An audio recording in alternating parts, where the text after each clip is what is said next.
government relief. আপনি relief পাইছেন? না। Relief. দিছে না বাজি। She did not get any relief, and she said that all this relief are misappropriated by the big shots of the local administration. So I did not get it. That is her complaint. When did she last see grain or rice? আচ্ছা আপনি কয়দিন আগে ভাত খাইছেন? ভাত রোজার গেছে যে রোজার পরে 30 বাজে জুতা হবে না তো মাগে দিকে রোজা কয় মাস হবে এটা? It's 3 months she did not see a single plate of rice. She's just surviving on the gruel from flour. Tell me something. How do people living so poorly and eating so badly, not eating at all, how do they survive? Of army surplus biscuits and consignments of tents on which is written, important campers, don't forget to have fun.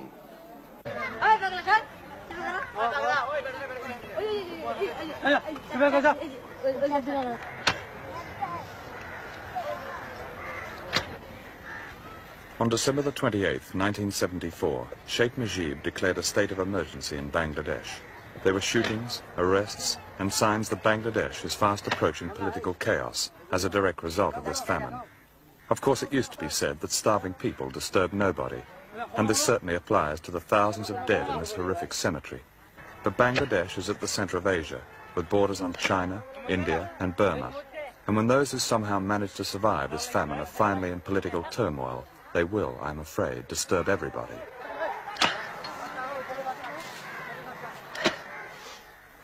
The people of Bangladesh may then at last assume a strategic value and disturb even Dr. Kissinger.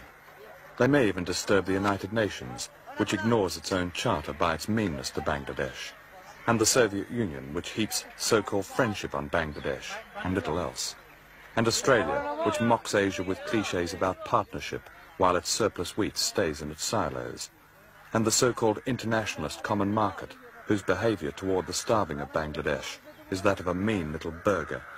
And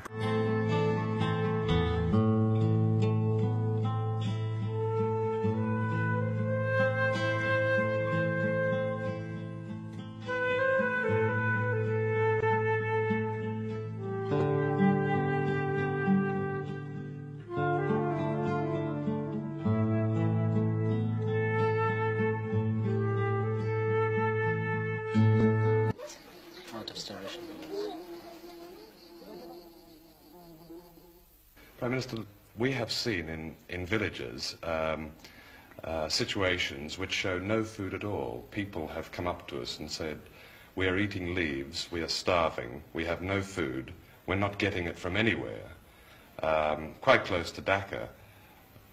Why should this be so?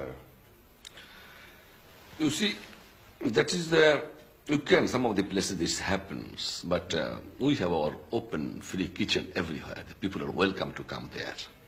And they have come. We have our camps, still we have not closed our camps. Of course we have closed, we have not closed the camps. The people have started working in the fields now.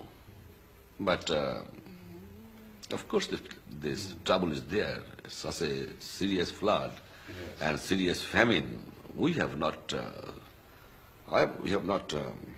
suppressed the news.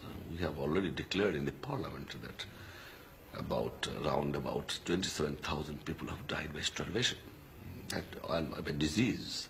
We have not hid anything from anybody. It's a fact, natural calamities. It seemed much worse than I expected in August. I've seen outside relief camps people being turned away because the camps are full. Granted that you have set up these grill kitchens, but it seems that many, many people, perhaps tens of thousands of people, are simply not getting food in this country. It's not correct. ছবিটি তোলা যায় সেই পরিকল্পনা নিয়ে তারা ব্যস্ত রয়েছে। আজকে স্পষ্ট করে একটি কথা বলতে চাই, ৭২-৭৫ শাসনামল সে তো দারিদ্র্যের তীব্র পশাঘাতে জর্জরিত হওয়ার শাসনামল। সে তো প্রতিটি মা বোনকে ৭২-৭৫ শাসনামলে বাসন্তী বানানোর ইতিহাসের শাসনামল। মা তার সন্তানের ক্ষুধা মিটাতে না পেরে কচুর লতি সিদ্ধ করে তাতে বিষ মিশিয়ে সপরিবারে সেদিন আত্মহত্যা করেছিল। পত্র পত্রিকার পাতা খুললেই আপনারা সেদিন দেখবেন। তাই তো রফিক আজাদ বলেছিল, ভাত দে হারামজাদা, নইলে মানচিত্র খাবো। মাননীয় স্পিকার, নারী নির্যাতন এত ব্যাপক আকার ধারণ করেছিল যে ৭২-৭৫ শাসনামলে কোন যুবতী মেয়েকে নিয়ে মা তার মেয়েকে রাতের বেলা নিজের ঘরে থাকতে পারতো না। মুজিব বাহিনীর তাণ্ডবের অত্যাচারের অতিষ্ঠ হওয়ার কারণে রাত নাবার সাথে সাথে মা তার যুবতী মেয়ের হাতটি ধরে জঙ্গলে আশ্রয় গ্রহণ করত। মাননীয় স্পিকার, শুধু এখানেই শেষ নয়, ১৯৭৪ সালে শান্তি সেনের স্ত্রী অরুণা সেন, পুত্রবধূ রীনা সিনহা এবং হনুফাকে যেভাবে অত্যাচার করা হয়েছে, হালাখোকা চেঙ্গিস খানের বর্বরতাকে সেদিন ম্লান করে দেওয়া হয়েছিল। যুবক ছেলেরা যাতে প্রতিবাদ করতে না পারে, রাতের বেলা রক্ষী বাহিনী দিয়ে বাড়িতে বাড়িতে তল্লাশি করা হয়েছে। রক্ষী বাহিনীরা যুবক ছেলেকে রাতের বেলা ধরে এনেছে, আর দিনের বেলা তাদের লাশ যেখানে সেখানে তাদের বাবা মা দেখতে পেয়েছে। আজকে কথায় কথায় যারা বলেন যে জিয়াউর রহমান নাকি বাংলাদেশে খুনিদের খুন করেছে, আজকে তাদের উদ্দেশ্যে বলতে চাই, ৭২-৭৫ শাসনামল তৎকালীন পত্রপত্রিকা, বিদেশি বিশেষজ্ঞদের, জার্নালিস্টদের যদি মন্তব্য করেন, নিজের চেহারাটা আয়নায় আপনারাই সত্যিকার অর্থে দেখতে পাবেন যে ৭২-৭৫ সালে কারা বাংলাদেশে খুনের রাজত্ব কায়েম করেছিল। মাননীয় স্পিকার, আজকে প্রশ্ন করতে চাই, ১৯৭৪ সালে ১৬ই মার্চ জাসদের গুলিতে, জাসদের মিছিলে গুলি চালিয়ে সেদিন ৫০ জন জাসদ নেতাকে হত্যা করা হয়েছিল। শুধু তাই নয়, জাসদের অফিসে সেদিন আগুন ধরানো হয়েছিল, তাদের পত্রিকা গণকণ্ঠ সেদিন সিজ করা হয়েছিল। ঢাকা বিশ্ববিদ্যালয়ে ৭ জন মেধাবী ছাত্রকে মেশিন গানের গুলিতে সেদিন নিশ্চিহ্ন করেছিল। কার শাসনামলে? মাননীয় স্পিকার, আপনাকে প্রশ্ন করতে চাই, আমি প্রশ্ন করতে চাই, ১৯৭৩ সালে পাবনার জেলখানা থেকে ৫ জনকে রাতে অন্ধকারে দ্বীপচরে নিয়ে যে নির্মম নিষ্ঠুর ভাবে হত্যা করে বাংলাদেশের ইতিহাসে প্রথম জেল হত্যার ইতিহাস কারা সৃষ্টি করেছিল? মাননীয় স্পিকার, আজকে প্রশ্ন করতে চাই, মাননীয় স্পিকার, আপনার মাধ্যমে সরকারি দলকে সমগ্র বাংলাদেশে আওয়ামী লীগ দুঃশাসনের বিরুদ্ধে, আওয়ামী লীগ দুঃশাসনের বিরুদ্ধে সমগ্র বাংলাদেশে জাসদ নেতা কর্মীরা সেদিন প্রতিবাদ করেছিল। আজকে জাসদ মহাজোটের অংশ হয়েছেন, খোশ গল্প করছেন, নিজেদের অস্তিত্ব ভুলে গেছেন, বিগত দিনের ইতিহাস ভুলে গেছেন। সেদিন ৩০,০০০ জাসদ নেতা কর্মীকে সেদিন হত্যা করা হয়েছিল। এখানেই হত্যার শেষ নয়। মাননীয় স্পিকার, সিরাজ শিকদারকে হত্যা করে বাংলাদেশের রাজনৈতিক অঙ্গনে প্রথম ক্রসফায়ার সৃষ্টি করেছিল কে? মহান জাতীয় সংসদে এসে স্বীকারোক্তিমূলক জবানবন্দি দিয়েছিলেন অবিসংবাদিত নেতা শেখ মুজিবুর রহমান। সিরাজ শিকদার এখন কোথায়? আজকে সরকারি দলকে প্রশ্ন করতে চাই, কথায় কথায় বলেন বাংলাদেশের প্রতিটি ঘরে ঘরে আপনারা আইনের শাসন চালু করবেন। আজকে মাননীয় স্পিকার, আপনার মাধ্যমে স্বরাষ্ট্রমন্ত্রীকে আমি জানতে চাই, সিরাজ শিকদার হত্যার বিচার বাংলাদেশে ওনারা কবে শুরু করবেন? এই কথাগুলি আমার কথা নয়, বিভিন্ন পত্রিকা থেকে প্রাপ্ত তথ্যের ভিত্তিতেই আমি তথ্যমূলক ভাবে বক্তব্য উপস্থাপন করতে চাই।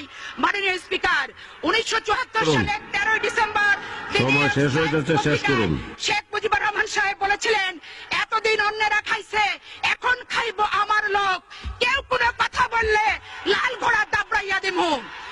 উনি আরো লিখেছিলেন, ১৭ মিনিটের আইন পাস, বাক স্বাধীনতার গলায় ফাঁস। ১৯৭৫ ২৫ জানুয়ারি ৪র্থ সংশোধনী। ১৯৭৩-৭৪ অর্থ বছরে বাংলাদেশের শাসন কার্য পরিচালনা করার জন্য ২,০০০ কোটি টাকার প্রয়োজন ছিল। বিদেশি দাতা দেশগুলো ৩,০০০ কোটি টাকা সেদিন দিয়েছিল। আজকে যারা বিএনপিকে দুর্নীতিবাজ বলেন, তাদের উদ্দেশ্যে বলতে চাই, বাসন্তীর ভাগের টাকাটাও সেদিন আওয়ামী লীগরা খেয়েছিল। সময় আগে দাঁড়ানো যাবে না, কারণ সময় বাড়ায় দেওয়া হয়েছে, অন্যদেরকে দেবেন। বিশেষ করুন, ইত্তেফাকের হেডলাইন ছিল ৩,০০০ কোটি টাকার বিদেশি সাহায্য কোথায় গেল? ১৯৭৪-এর ২৮ ডিসেম্বর গার্ডিয়ান পত্রিকার শিরোনাম ছিল, ঢাকা বিশ্বের সবচেয়ে ভীতিপ্রদ একটি শহর।